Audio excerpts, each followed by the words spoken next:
દેવોની માતા અદિતિએ ભગવાનને પ્રાર્થના કરી કે પ્રભુ મારા દીકરાઓ માટે મને કંઈક કરો.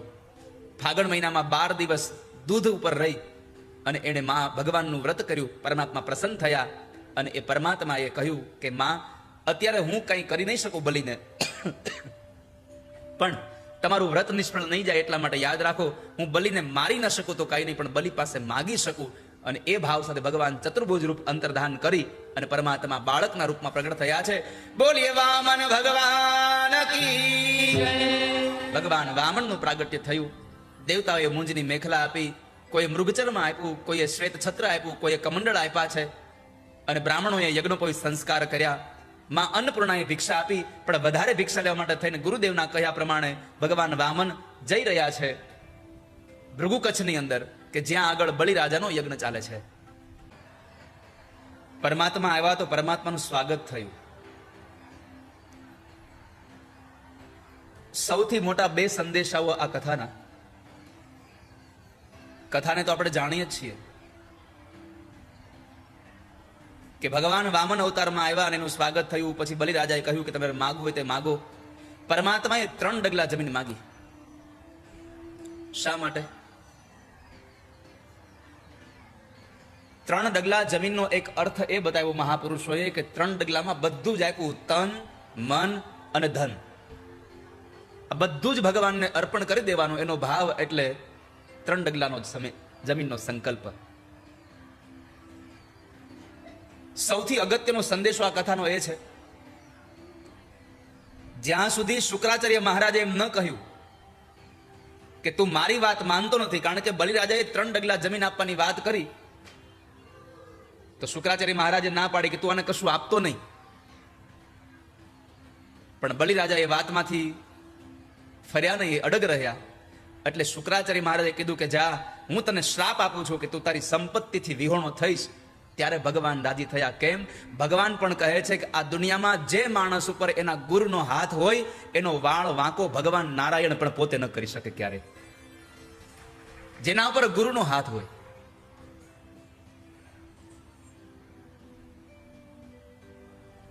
ત્રણ ડગલા જમીનનો સંકલ્પ અને એમાં પરમાત્મા વિરાટ સ્વરૂપને ધારણ કરે. 1 ડગલામાં આકાશ લોકને માપે, બીજા પગલાની અંદર પરમાત્મા આ પૃથ્વી લોકને માપે અને ત્રીજું ચરણ બલિરાજાના મસ્તક પર પધરાવી અને એને પાતાળમાં ઉતારે. 3 ડગલાનો સંકલ્પ જે કર્યો અને ભગવાને એ 3 ડગલામાં એનું બધું જ લઈ અને બલિરાજાએ પોતાનું આત્મનિવેદનમ, પોતાનું સર્વસ્વ ભગવાનને આપ્યું. આ કથા બતાવે છે કે પરમાત્માએ આપણને જે આપ્યું છે એ આપણે ભગવાનને પાછું આપીએ. તેરા તુજકો અર્પણ ક્યાં લાગે મેરા, ખાલી ગાવાનું નથી, આપવાનું હોતે છે. નહીં તો ખાલી આપણે ગાય જ શકીએ છીએ. તન મન ધન સબ કુછ તેરા, તેરા તુજકો અર્પણ. આ બધું તમે જોર જોરથી ગાઈ શકો, પણ જ્યારે વારો આવે ત્યારે કરી ન શકીએ. તો બલિરાજાની કથા બતાવે છે કે બધું જ પોતાનું આત્મનિવેદન પણ પરમાત્માને કરી દેવું, એ 3 ડગલા જમીનની વાત બતાવી. સમય આવે ત્યારે ઉચિત સમયે બલિરાજાની જેમ કામ કરી લેજો, નહીં તો એક વખતના સમયે મહાભારતમાં કથા છે કે ધર્મરાજ યુધિષ્ઠિરે જાહેર કર્યું કે અમારા ઘરે યજ્ઞ છે, એટલે આવતીકાલે મારા આ યજ્ઞ પૂરો થઈ જાય પછી મારે બ્રાહ્મણોને દાન દેવું છે. તો અર્જુન અને ભીમ બંને જણા ઢોલને નગારા માંડ્યા વગાડવા. એટલે પૂછ્યું કે તમે આટલા બધા કેમ હરખાવ છો? તો કે તમારો સંકલ્પ સાંભળીને કે તમારે કાલે યજ્ઞ પૂરો થાય પછી દાન દક્ષિણા કરવા છે, તો એમાં શું મોટી વાત છે? અને ત્યારે અર્જુન અને ભીમે કીધું કે અમને હરખ ઈ વાતનો છે કે અમારા મોટા ભાઈએ કાળને જાણી લીધો છે, એને ખબર જ છે કાલ અમે જીવવાના છીએ, એટલે અમે કાલે દાન કરીશું. ત્યારે ધર્મરાજ યુધિષ્ઠિરને સમજાયું કે કાલની ખબર નથી, આજ દાન કરી લેવું જોઈએ. આ સંસારમાં ભગવાનને બધું આજે આપી દેવું, જે કામ કરવું છે આજે કરી લઈએ. મનુ મહારાજના દીકરા શરિયાતીની એક દીકરી સુકન્યાના લગ્ન ચ્યવન ઋષિ સાથે થયા. મનુ મહારાજના એક દીકરાનું નામ છે નભગ, એને ત્યાં નાભાગ થયા. એ જ વંશમાં આગળ જતા જતા અમરીશ રાજા થયા, જેને એકાદશીના વ્રત કરી અને પરમાત્માની પ્રસન્નતા પ્રાપ્ત કરી. વ્રત કરો તો એવા કરજો કે ભગવાન રાજી થવા જોઈએ, ઈશ્વર રાજી થાય. પરમાત્મા રાજી થાય એવા ઈશ્વરના વ્રતો કર્યા. પરમાત્માએ સુદર્શન ચક્ર એની રક્ષા માટે અમરીશ રાજાને આપ્યું. એ કથા બતાવી. ત્યારબાદ એ જ વંશમાં આગળ જતા સગર ચરિત્રોની કથા બતાવી કે જેમાં 60,000 સગર પુત્રો માટે થઈ અને ભગીરથ રાજાએ માં ગંગાનું અવતરણ કર્યું અને એ ગંગા અવતરણમાં 60,000 સગર પુત્રોને મુક્તિ મળી. આગળ જતા સૌદાસ થયા, ખટવાંગ થયા, રઘુ થયા, પૃથુશ્રવા થયા, અજ થયા, અજને ત્યાં દશરથ થયા અને દશરથને ત્યાં મર્યાદા પુરુષોત્તમ ભગવાન રામનું પ્રાગટ્ય થાય. એની કથા છે. જો કે મારે તો તમને સીધા નંદ ઉત્સવમાં લઈ જવા છે હજી, પણ એકવાર તમને અયોધ્યા લઈ જાઉં ને પછી તમને ગોકુળ લઈ જાઉં.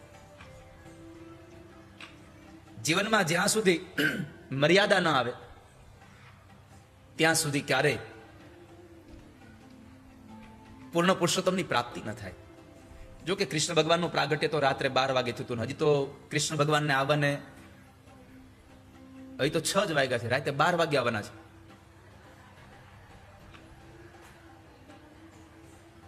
બપોરે બરાબર જમીન આવ્યા છો ને?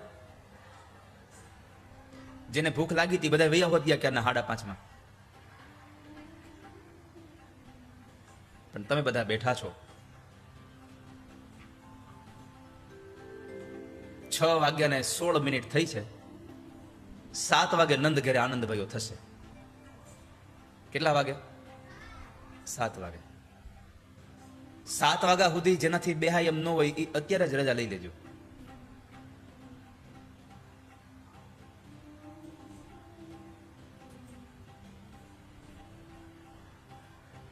ભગવાન રામના પ્રાગટ્યની કથા માટે થોડી વાર માટે હું તમને તુલસીદાસજીની કલમે ગવાયેલા એ શબ્દો એને ગાવાના અને ગણગણવાના પ્રયત્નો કરીએ.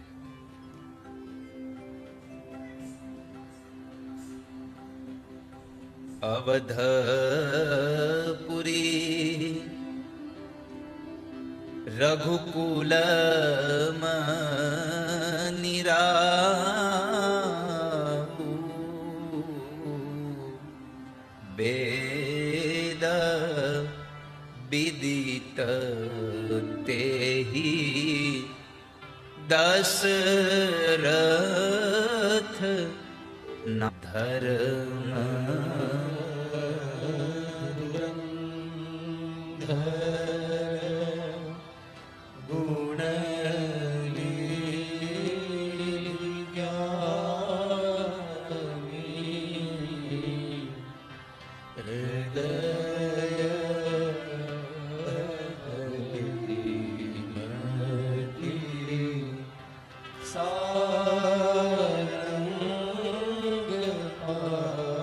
ભગવાન રામના જન્મ પહેલા અયોધ્યાનું વર્ણન કરતા તુલસીદાસજી કહે છે કે અયોધ્યાના રાજા દશરથ હતા કે જેનું હૃદય ભક્તિથી ભરેલું અને મતિમાં સારંગ પાણી એટલે કે ભગવાનનું નામ છે એવા મહારાજ દશરથ છે. અયોધ્યાનું રાજ્ય બરાબર ચાલે છે. 3 રાણીઓ છે. કૌશલ્યાદિ નારી પ્રિય સબ આચરણ પુનીત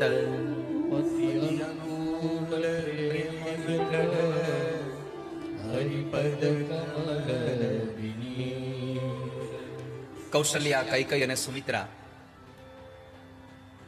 આ 3 રાણીઓ છે. અને એ 3 રાણીઓ પોતાના પતિની અનુકૂળતા પ્રમાણે જીવન જીવે છે. સમય બરાબર આગળ ચાલ્યો. અયોધ્યાનું રાજ્ય બરાબર ચાલે છે. પરંતુ એમાં એક વખતના સમય મહારાજ રાજગાદી પર બેઠા બેઠા દશરથજીને વિચાર આવ્યો કે જે અયોધ્યાની રાજગાદી પર હું બેઠો છું, શું મારે ત્યાં સંતાન નહીં થાય?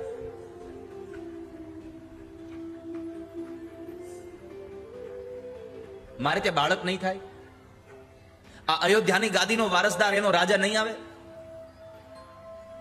અને એવા સમયે આ દુઃખની વાત કોને કહું?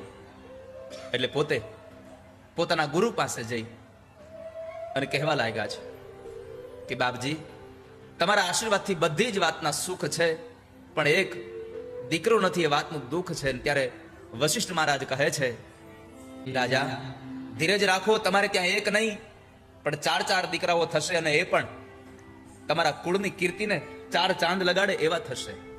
આપ ધીરજ રાખો, પણ એના માટે તમારે પુત્ર કામેષ્ઠી યજ્ઞ કરવો પડશે. ભલે બાપજી, આપ જે કહો તે કરવા તૈયાર છું, પણ મારા ઘરે સંતાન થાય તો. અને પછી શૃંગી ઋષિને બોલાવી, વશિષ્ઠ ઋષિને બોલાવી અને પુત્ર કામેષ્ઠી યજ્ઞ કરાવ્યો.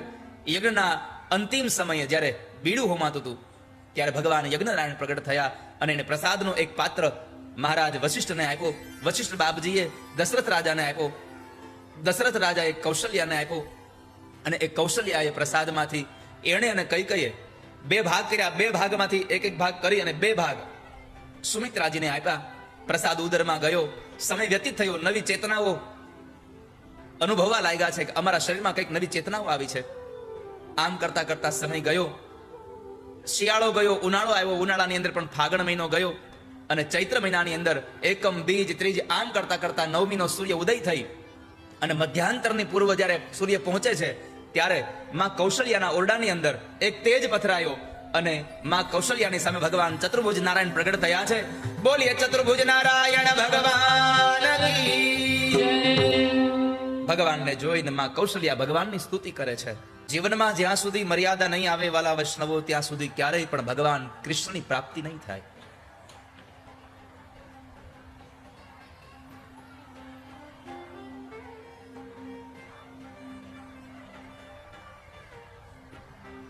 રામાયણની એકાદી વાત કરીને આપણે સૌ કૃષ્ણ જન્મમાં પ્રવેશ કરીશું.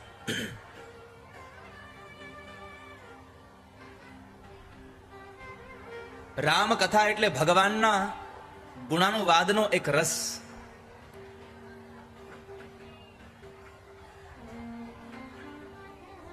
હવે જેટલા લોકો બેઠા છો ને એને મૂંગા બેસવા માટે વિનંતી છે.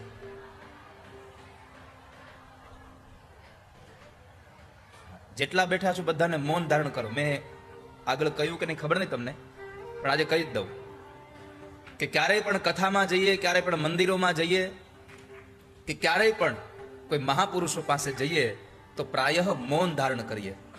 કથામાં વિક્ષેપ કરવો એ બ્રહ્મ હત્યાનું પાપ છે. કથામાં જઈએ ત્યારે સૌથી પહેલી વહેલી સાવધાની એ રાખવી કે આપણે કથામાં ગયા છીએ, બગીચામાં નહીં, એટલે છોકરાને ખોળામાં બેહાડીને રાખવા.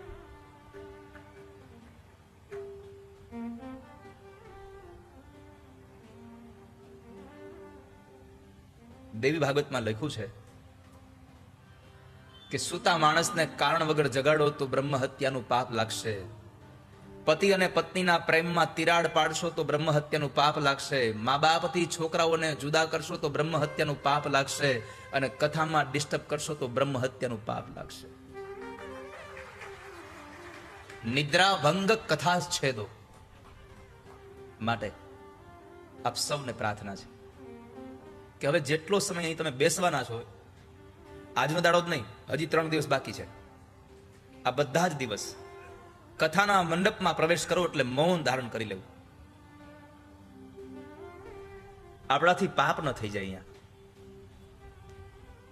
અને કથાના ક્ષેત્રમાં આવીને જો પાપ થશે તો એને ભોગવા વગર છૂટકો નથી. કારણ અન્ય ક્ષેત્રે કૃતમ પાપમ તીર્થ ક્ષેત્રે વિનશ્યતિ, તીર્થ ક્ષેત્રે કૃતમ પાપમ વજ્ર લેપો ભવિષ્યતિ. અન્ય ક્ષેત્રમાં કોઈ પાપ થાય ને તીર્થમાં જાઓ તો ધોવાઈ જાય, પણ તીર્થમાં જઈને પાપ કરો તો ક્યારેય ન ધોવાય. આ ભાગવતનો માંડવો એટલે તીર્થ છે. આ તીર્થમાં પાપ થાય તો ધોવાશે નહીં પછી ક્યારેય. માટે અહીંયા પાપ ન કરીએ. આ પ્રાર્થનાનું સરોવર છે, અને આ પ્રાર્થનાના સરોવરમાં આપણા શબ્દોના કાકરાઓ મારી અને તરંગો પેદા ન કરવા જોઈએ. બસ આ જળને શાંત રહેવા દઈએ.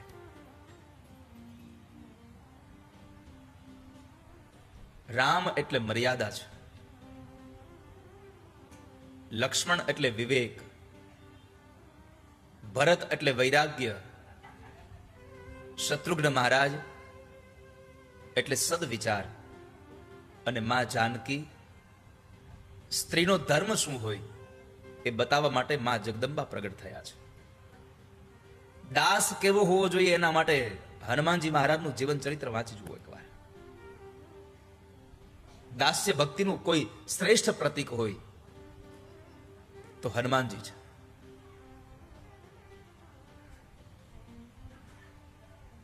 અયોધ્યામાં ચારે ભાઈઓનું પ્રાગટ્ય થયું. સરયુના કિનારે ચારે ભાઈઓ મોટા થયા. વિદ્યાભ્યાસ માટે પણ ભગવાન ગયા છે. પરમાત્મા કહે છે કે હું પણ જ્યારે માણસ રૂપ લઈને આવું ત્યારે મારે પણ વિદ્યાભ્યાસ કરવો પડે છે. ગુરુ ગૃહ ગયઉ પઢન રઘુરાઈ. ગુરુ ગૃહ ગયઉ પઢન રઘુરાઈ. ગુરુ ગૃહ ગયઉ પઢન રઘુરાઈ. અલ્પકાલ વિદ્યા આઈ. અલ્પકાલ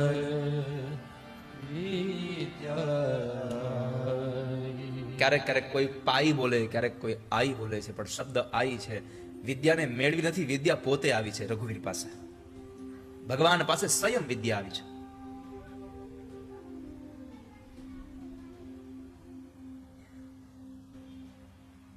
જેના શ્વાસ 4 વેદ છે.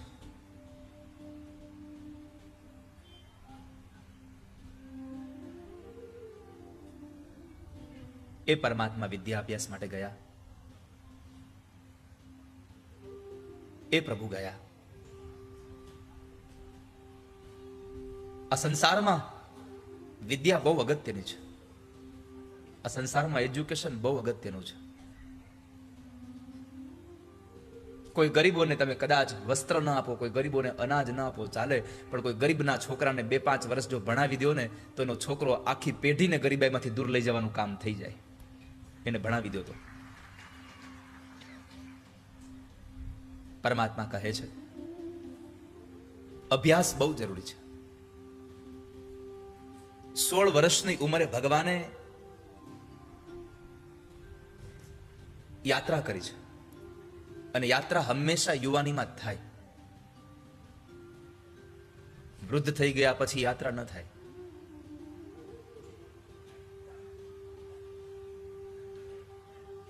કારણ કે યાત્રામાં આપણું શરીર કામ કરતું હોવું જોઈએ. એટલે જ બને એટલી યાત્રા યુવાની અવસ્થાએ કરી લેજો. પણ આપણી તો માન્યતા એવી છે કે ગરડા થાય પછી યાત્રાઓ જ કરવી છે ને. પછી ગડપણમાં ગોવિંદ ભજાશે નહીં. ગડપણમાં ભગવાનનું નામ નહીં લઈ શકો તમે. કારણ ગડપણમાં ગોવિંદ બોલવા માટે મોઢામાં દાંત જોઈએ. મોઢામાં દાંત ન હોય તમે ગોવિંદ ન બોલી શકો.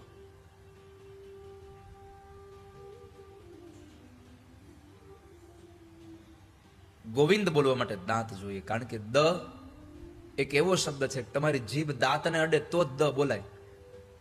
અનુભવ તો અનુભવ જો લો. તમારી જીભ દાંતે અડાડ્યા વગર દ બોલો તો ટ્રાય કરો. બોલો, બોલાય છે? જીભ તમારી દાંતને સ્પર્શ ન થવી જોઈએ.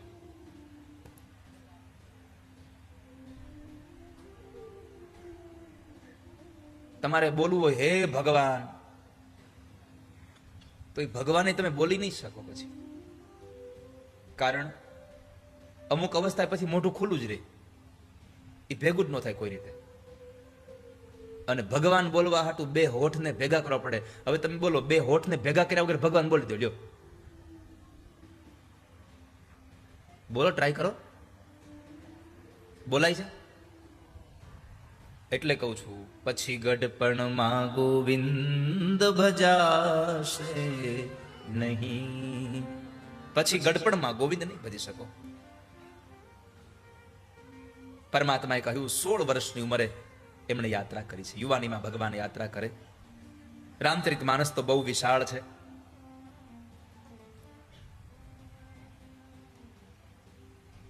પછી વિશ્વામિત્ર મહારાજની સાથે યજ્ઞનું રક્ષણ કરવા માટે ભગવાન ગયા. મારીચ અને સુબાહુ નામના બે રાક્ષસો યજ્ઞમાં હજી હાડકાઓ નાખતા હતા. જ્યારે જ્યારે પણ બ્રાહ્મણો ઋષિઓ યજ્ઞ કરે ત્યારે ત્યારે રાક્ષસો એમાં હાડકા નાખે, એમાં વિક્ષેપ ઉભો કરે. હજી એ મારીચ ને બાહુ હજી તો જીવે જ છે. ઘણા હજી આવા રાક્ષસો છે કે જ્યારે જ્યારે સત્કર્મ થતા હોય ત્યારે ત્યારે હાડકા નાખતા જ હોય. એ હાડકા નાખ્યા વગર રહી ન શકે.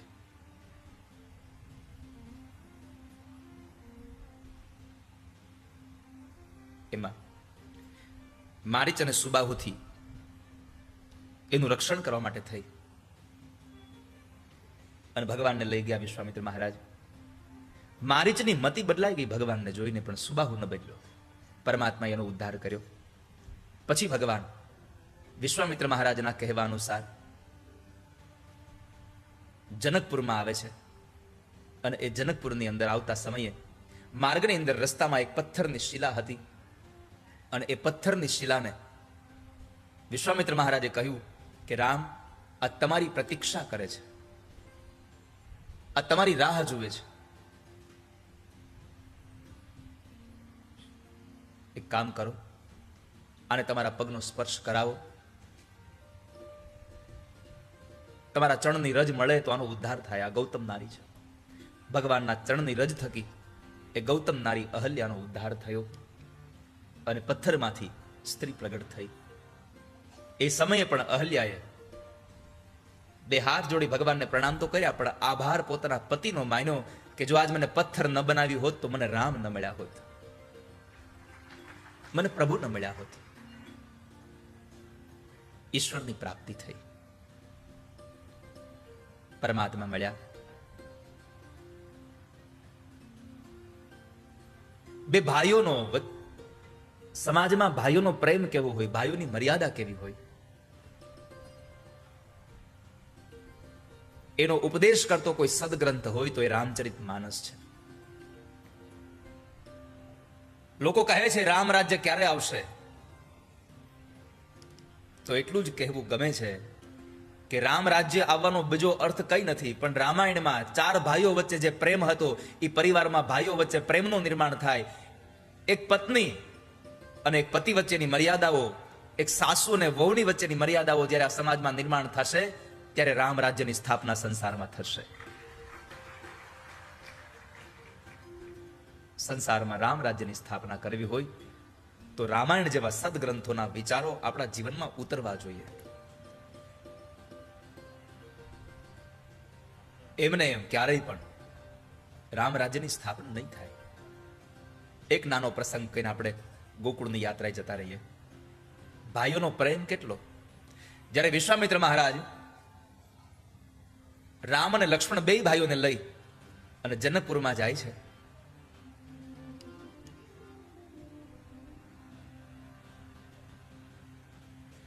જનક રાજા જોયે અને પૂછે છે મહારાજ આ કોઈ ભગવાન છે? કહ્યું ના, આ તો દશરથના બે દીકરા છે, પણ રાજા તને બધામાં ભગવાનનો ભાવ છે એટલે તને ભગવાન જેવું લાગે છે. પછી વાડીમાં બગીચામાં એક વાડીમાં ઉતારો દેવાયો અને એ વાડીમાં ઉતારો દેવાયા પછી જે ઘટના ઘટી છે એ આપણે સમાજમાં ભાઈઓ વચ્ચે લઈ આવવાની જરૂર છે. આવો સ્વભાવ બનાવવાની જરૂર છે. સાંજનો સમય થયો એટલે વિશ્વામિત્ર મહારાજ જ્યારે વિશ્રામ કરવા માટે પોતાની પથારીમાં પડે છે, ભગવાન રામ એના પગની સેવા કરે, એના ચરણની સેવા કરે છે. બાપજી પોઢી ગયા પછી પ્રભુ રામ પોતાની પથારીમાં પડ્યા એટલે એની સેવા કરવા માટે લક્ષ્મણજી મહારાજ તૈયાર થયા. અને એ લક્ષ્મણજી મહારાજ પોતાના ભાઈની સેવા કરતા હતા, પણ આંખમાંથી અશ્રુનું બિંદ ભગવાનના પગ ઉપર પડે છે. પ્રભુ રામ ઝબકીને જુએ તો લક્ષ્મણની આંખો રડે છે. એકદમ ભગવાન બેઠા થયા, બે હાથથી લક્ષ્મણના બે બાવડાઓ જાલીને કહે છે કે લક્ષ્મણ, શું થયું? શું કામ રડો છો? તમને માં યાદ આવી?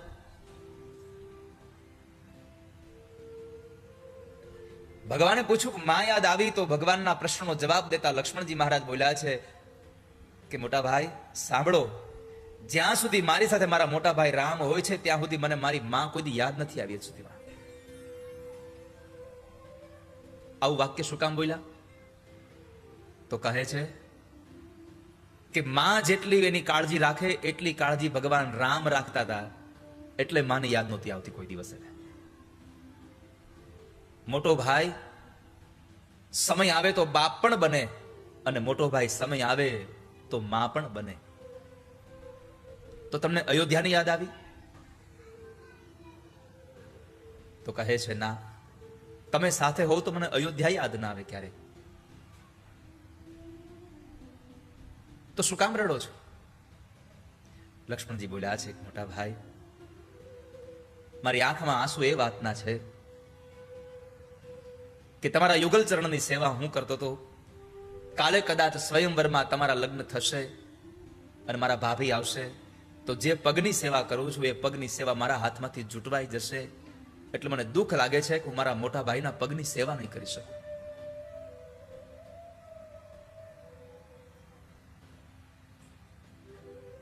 આ ત્રેતા યુગ કે ત્રેતા યુગનો લક્ષ્મણ એમ કહે કે મારા ભાઈના પગની સેવા ન કરું તો મને ચેન નથી પડતું, મને શાંતિ નથી મળતી. અને કલિકાલમાં કહેતા દુઃખ લાગે કે સગો ભાઈ સગા ભાઈનું ગળું દબાવી દે છતાં શરમાતો નથી જરા. કલિકાલે આ ધર્મ આપણને આટલા બધા આ માયાના સકંજામાં નાખ્યા છે.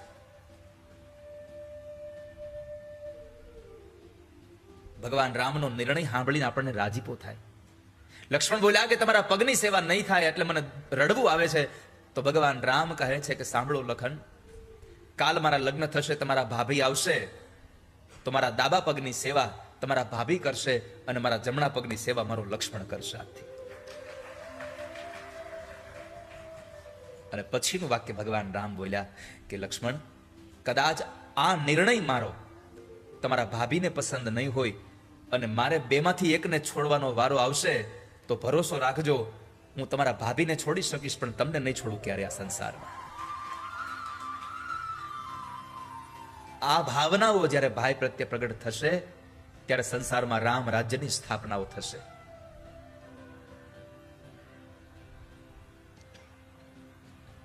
ચાર ભાઈઓનો પ્રેમ. પછી તો આપણે સૌ જાણીએ કે ભગવાન રામ અને માં જાનકીનું પેલું વેલું મિલન બગીચામાં થયું. આ ત્યારથી ચાલુ થયું છે.